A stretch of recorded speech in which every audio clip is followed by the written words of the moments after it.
Bernard Stiegler is a French philosopher. He's a professor at the University of Technology where he teaches philosophy. He has written many books on philosophy, technology, digitization, capitalism, and consumer culture.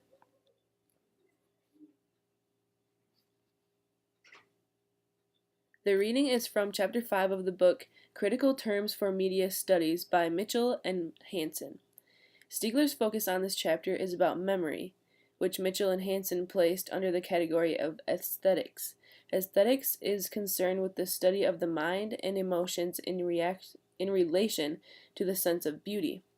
Stiegler first talks about the industrial exterioration of memory. He talks about the late Stone Age, saying that it is the first time we see mnemotechniques appear. Mnemotechniques are technologies that systematically order memories. An example of this that I thought of would be Facebook notifications reminding us of friends' birthdays. Stiegler says this is a full-on mnemotechnology. It is no longer a technique because it remembers for us. He says that new technologies are objectified equipment that give loss to knowledge. For example, losing your phone means losing all the contacts in it. Therefore, the gain in knowledge is of the producers.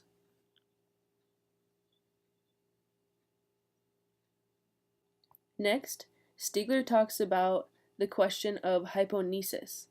Hyponesis is the recollection that is externalized memory.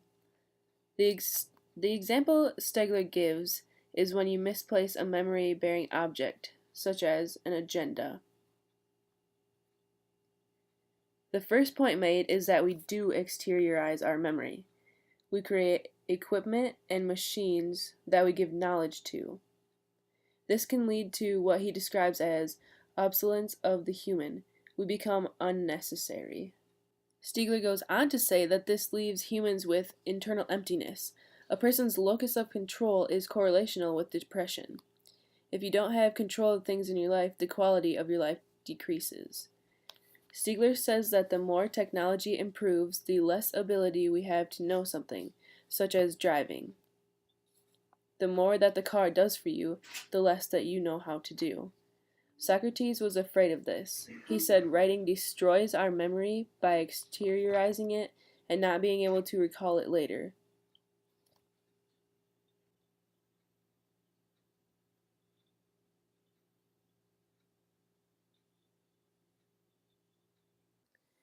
Stiegler talks about grammatization as the history of supplement.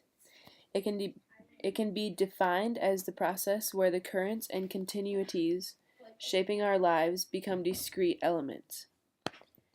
I thought of this as writing as the current continuity, which shapes our memory by exteriorizing it and decreasing recall abilities. Therefore, writing becomes a distinct element of our memory.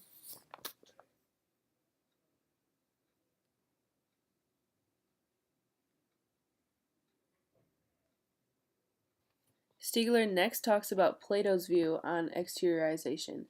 Plato talks about projection of a concept. He talks about a boy who is drawing in the sand. To think of an object, the boy must exteriorize it, which is why he draws in the sand. If he didn't do this, the boy's thoughts would continue to be redirected by new thoughts, and it would be difficult for him to take in the object's essence. The next important point is human memory as epiphysiogenesis. This can be described as the phenomena of distinguishing differences from animals by our reliance or technology. He says that because we can exteriorize this sets us apart. This organization of thoughts allows us to be by developing new ways to experience our thoughts, such as in cinematography. Stiegler next talks about going from writing to digitization. In the late Stone Age, we began to see narratives, tattoos, and instruments of calculating. In the New Stone Age, we see letters for social memory. Greeks created an alphabet, which is the first time we see organization of access to memory. The alphabet is the first mnemotechnique. The printing press is the first time we see mnemotechnical reproduction. They begin printing books and newspapers. We also see the translation of the Bible. In the 19th century, we are an analog society, visually and auditorially. Stiegler gives an example of looking at a photograph. His emotions lead him not to see the paper but the actual person that is in the picture. Another way of thinking of this is when you hear someone on the radio, you don't just think of the radio, you think of the person whose voice that you're actually hearing, so you see their face. The 19th century began the society of consumption, goods in greater amounts. Stiegler had an interesting quote about this. He says, "We are becoming more consumers than we are citizens." In the late 20th century is when we begin to see the digitization age. Stiegler talks about memory and information by first talking about the first press agency. He said that time correlates with value. Information is less valuable as time goes by. I thought of this like a newspaper. It's not as valuable of information if it's from a year ago as it is if it's from today. He then says that we memorize by forgetting, by producing desired results, and by selecting what deserves to be retained from all that could be retained. He then says another way that we memorize is by anticipating, positively or negatively, that which could have happened.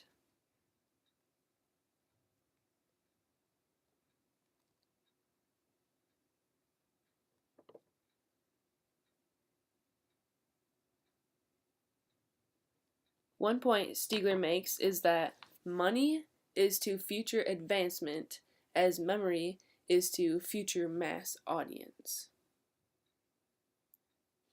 He also says that media today destroys superego as much as it preserves it, and it destroys drives from turning into desire. The next point I would like to discuss is about the ecology of hyponesis. Stiegler says that relations with sender and receiver have transformed to producer and consumer. So I thought of this as the sender becoming the producer and the receiver becoming the consumer.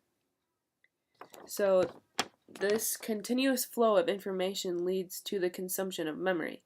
This means that memory has been transformed into something that can be bought. For example, consumers buying notebooks. We begin to write down all the notes instead of using anamnesis, which is recall to mind. So then we just look at what we wrote down. Stiegler now describes us in the internet age. He says that now the amount of producers and consumers is equal, and he ends by saying that hyponesis constitutes itself as an ecology of associated hyponesic milieus.